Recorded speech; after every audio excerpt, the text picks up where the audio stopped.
I'm Gary Schotten, and I'm here to be a part of Inspiring Better Business. And today we're going to talk about volunteerism, how to be a volunteer. And I'm going to start off with a quote from the late Zig Ziglar. If you'll help enough other people get what they want in life, you will get what you want. That's a general quote from what he said at the end of almost every radio broadcast that he talked on when he was alive. And it's a principle, almost a seed time and harvest principle there, that applies to virtually every one of us. When we hoard information, when we hold back information, when we keep from helping people, we're working counter to what God would have us to do in our life cycle. And in the life cycle, as a younger person is growing up, they don't know what they don't know, but a lot of people don't know in life where to take their next step. Now, you're not going to be able to tell people what to do. You're probably going to have to demonstrate it more than anything. But back to volunteerism in the sense that it's a general term. It's a general way of you to experience life in a way outside of just being paid for everything you're being done, or because you're responsible for that, or that's your job. This is when you're helping people that cannot pay you back. When you're really helping someone with no expectation in return from them, you are now a volunteer. Now, why would you do this? Well, there's several reasons. In the general sense, there's a need. Somebody has a need for their grass to be mowed. You volunteer to help in that need. And that's a base reason for volunteering. And I've done a lot of that in church. They needed a Sunday school teacher. At the 2 and 3 year olds, I'm not that good with 2 and 3 year olds, but I did it for a couple of years because there was a need there. My best place to volunteer was at the junior high level. Now, as you grow into this, you'll start seeing that through the attitude of being a volunteer, God will expose you to things and you'll learn things in the process that really you can't even learn while you're being paid. You're going to learn, in this case, with junior high boys and girls, to deal with an audience that's not necessarily interested in hearing what I have to say.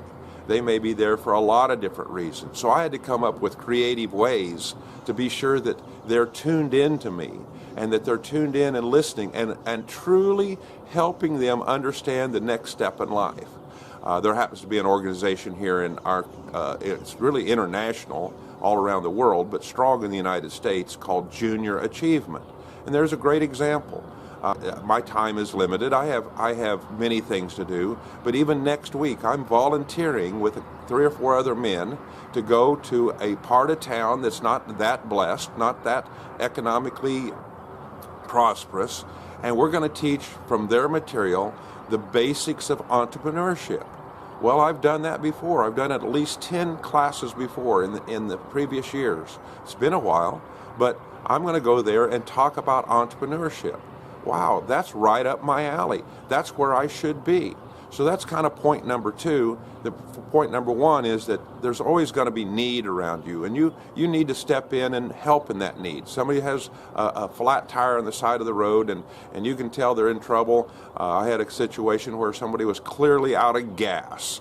It wasn't someone that looked to have very much economic cash in their pocket. And I just pulled over, and I happened to have time at that time, and I ran and got them a gallon of gas and put it in their car and waved them goodbye. Well, they had a need, and so we helped there. But better level of volunteerism is to select something that fits you, something that you're gifted at. That's back to the junior achievement. Boy, I'm right up my alley with entrepreneurship.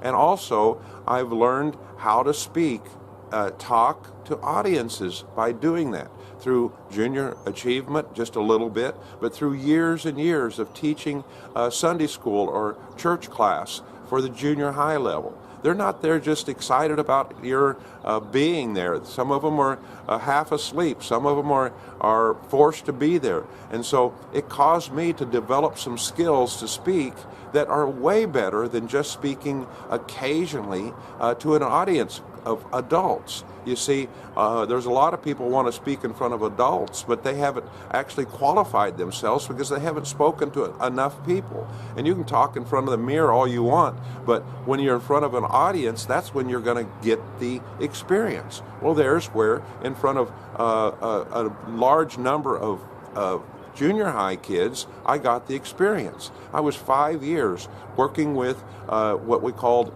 the junior high class on Saturday night at a large church. So I had between 50 and 75 6th, 7th, and 8th graders all there waiting for me to have something to teach them for about 20, 25 minutes. That's maximum. They're not going to listen for an hour. So 20, 25 minutes, and I learned to interact with them. I learned to do skits with them. I learned as much as they did about the class and about talking in front of an audience. Now, let's talk about the business world. We're here to help you as volunteers. And, you know, a volunteer is someone that is helping you with no expectations of payback from the person you're helping. There's no way that I'm expecting anyone on these videos to pay me back. But I will tell you the payback is great, because my experience is that God has blessed me beyond measure to do things I never dreamed of doing. They were way beyond my expectations, but right up the alley for me, right up the area where it was interesting for me to do. Travel is something interesting to me, so I've been all around the world, 35 plus countries around the world, talking and teaching something like I'm doing to you on this video. The reason we're not stopping traveling around the world, it's just a lot more economical to reach more of the world by teaching a lesson like this. So let's apply it to you. Ask yourself, where are my personal interests? What are the interests that have put inside of me that I'm interested in doing, and I have some experience in that? It could be all the way from playing guitar, and you're a great guitarist, or it could be someone that's good at football, and you now have a chance to look around and find someone younger, probably in age, but certainly younger in experience, and you can reach out and volunteer to help them. Now, you've got to judge your time, you've got to look at your time, and you've got to decide how much time you can give. There's some general principles in giving.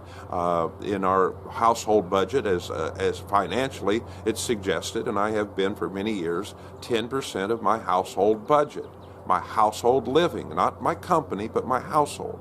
And I looked at it and I said, you know, that's maybe pretty close, not 10% of 168 hours of my life, that's in a week, but 10% of my discretionary time. You see, we have sleep time, we have eat time, we have work time, but the time left over may be just 6 or 8 or 10 hours. Maybe I could give an hour a week to volunteer.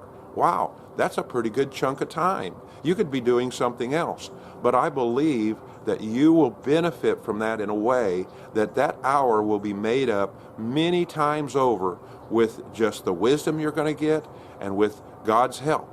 So we need some help. It's not a need like, oh, we're going to go under if we don't have this done. But those that are gifted in a computer, boy, we have just some basic things that you could help us not fix our computer, but load data on the computer. We have a need for those that are good at text editing. We have a need, and I say a need, it's not a desperate need, but those that are multi-language, that speak English and French, English and Swahili, English and Spanish, that you could take an hour a week or half hour a week or an hour a month and be a part of our volunteer force. And it isn't that we're going to pay you. You're going to get paid a whole lot better when you trust in the Lord to pay you back for giving up of your time and your energy and your effort. And you're going to see that at the end of the day, like Zig Ziglar, if you'll help enough other people get what they want in life, you'll get what you want. And I believe that wholeheartedly. And I ask you to consider, not just for me, if it's not a niche for business and not a niche for entrepreneurship, find something else. I hope this is helpful. It does apply to business, but it really applies to life. Thank you for being a part of Inspiring Better Business.